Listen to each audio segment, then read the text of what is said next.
Hello, everyone. Welcome to the new beat. I'm your host, Julian Steve, with your co-host, Gerald. Today, we are going to talk about Women's History Month. Well, specifically, we're going to talk about the music part of Women's History Month on SFCTerrierTV. You ready, Gerald?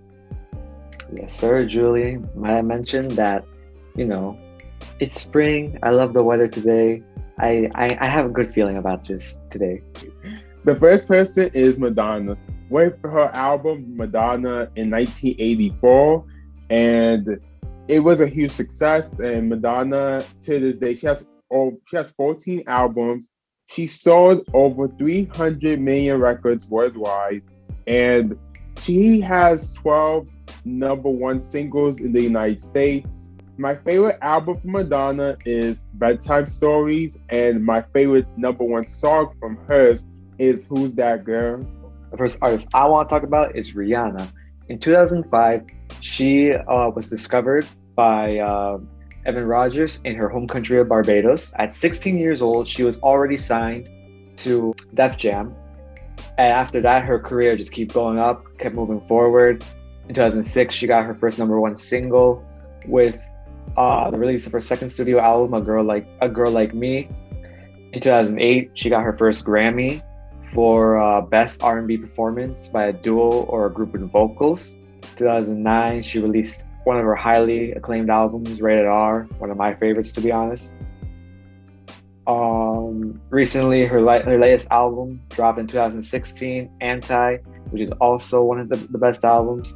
It spent 159 weeks on the Billboard Top Hot 100, Billboard Hot 100. Yeah.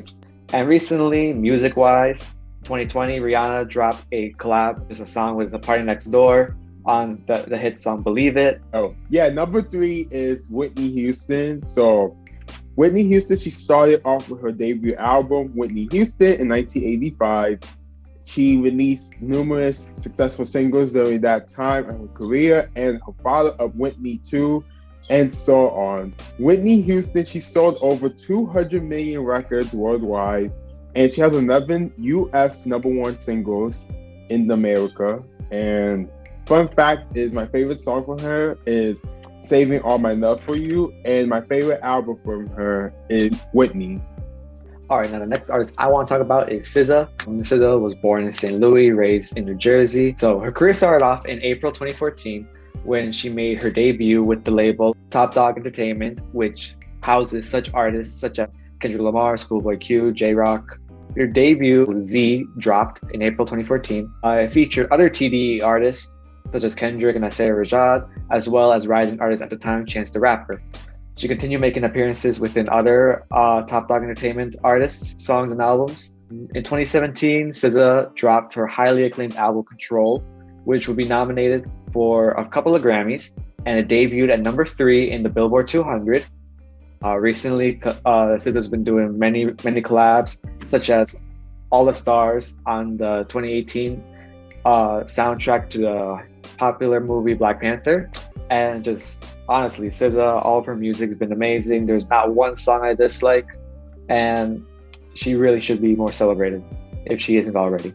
Number 5 is Janet Jackson. She didn't have the immediate success compared to the previous women I have mentioned. She had to work hard to get to where she's at now. So basically her third album, Control, was when she skyrocketed. She skyrocketed as an artist, an independent artist, because her debut album, Janet Jackson, and then her sophomore album, they didn't really perform well, but it was Control that took her to where she's at now in her career as this mega superstar, alongside, of course, her big brother, Michael Jackson. And Janet, she sold over 100 million records worldwide as well. She has 10 US number one singles in the United States. And my favorite album is The Velvet Rope. And my favorite number one single for her is Doesn't Really Matter. Next artist for me, I want to talk about Ariana Grande. Of course, we all know Ariana Grande. She started off in 2010 on, I guess, Julie, would you consider Victoria's a hit show? Do you know what Yeah. Victorious is? Okay. So, Who doesn't? hey, you never know. She played Cat Valentine on Victorious, and moving forward from there, she started to drop music, and she appeared on the Victorious soundtrack. In 2013, she would drop her debut album, Yours Truly, which had one of the hit songs, The Way, featuring Mac Miller. Rest in peace. 2014, she would drop a hit single, Bang Bang, featuring Jessie J and Nicki Minaj. After that, she just kept on dropping album after album. 2018, she dropped Sweetener. 2018, she also dropped Thank You Next, one of my favorite albums, and her most recent album, Positions. And ever since then, Ariana Grande has been finding much success from music than when she started off at Nickelodeon, and she can only go up from here. Okay, the next person, which is a coincidence because people be trying to compare them with each other, is Mariah Carey. And Mariah Carey, she debuted with her album Mariah Carey, and she had the hit singles Vision of Love, Sunday, and Love Takes Time. And Mariah Carey, she sold over 200 million records worldwide, and she has the most number ones in the US as a solo artist. She has 19. Yeah, she has 19. Thanks to her hit single, All I Want for Christmas Is You. That became her 19th number one single in the US. And my favorite album from Mariah Carey is Butterfly, and my favorite number one from her is Someday. All right, now the next artist I want to talk about is Jhené Aiko. Jhené Aiko, we briefly mentioned in our last episode due to her most recent album, Chilombo, being nominated for Album of the Year. But Jhené Aiko, she started off in the early 2000s with her, I believe, her debut EP, Sail Out.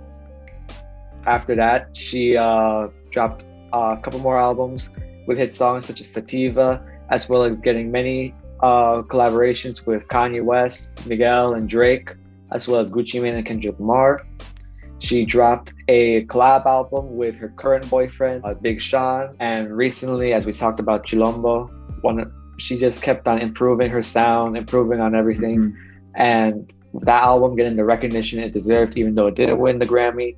It still got the nomination and was still acknowledged, and I still believe it's one of the best albums to come out of that year. Next for me is Lil' Kim. I hope you guys know who's Lil' Kim.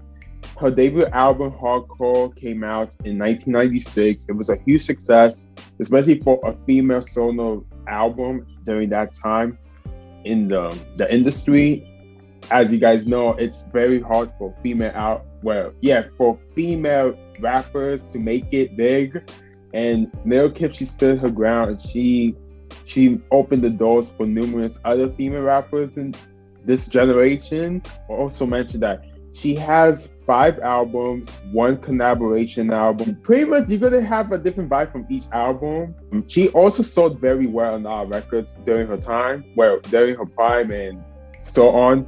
She sold over 45 million records worldwide. My favorite album from hers is Hardcore, and if I have to pick a song from her that I like a lot, it will be We Don't Need It. All right, finally, Nicki Minaj. We all know Nicki Minaj. We all know the Queen. She started off by joining a group named Full Force and recorded a song for the WWE diva Victoria. After that, she would leave the group. She would be discovered by Lil Wayne in 2009, and the two together would make many tracks together.